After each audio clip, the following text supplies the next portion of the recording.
खरं तर मी 2019-20ला महाराष्ट्र केसरी झालो होतो. माझं स्वप्न पूर्ण झालं होतं. पण मी अशा परिस्थितीतून आलोय. मला एक सरकारकडून गरज होती शासकीय नोकरीची. ती नोकरी शासनाने मला दिली नाही. कमीत कमी मी 1 ते 1.5 वर्ष दादा भुसे असतील, एकनाथ शिंदे साहेब असतील, त्यांना भेटलेलो. माझ्याकडे फोटो पण आहे, लेटर पण आहे. पण मला नोकरी दिली नाही. मला खंत नव्हती. मी परत आज हिमतीनं डबल महाराष्ट्र केसरी होऊन दाखवलं आणि एवढं मोठं बक्षीस जिंकलं.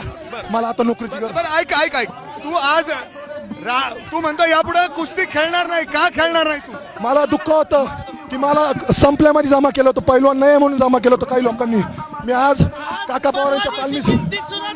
पवारांच्या तालमीसाठी मी हिमतीने करून दाखवलं.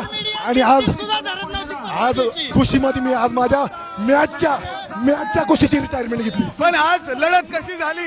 एकच होता महेंद्र गायकवाडला मी लहान भाऊ मानतो, माझा लहान भाऊ. पण लढत काटा केली काटा. आता जर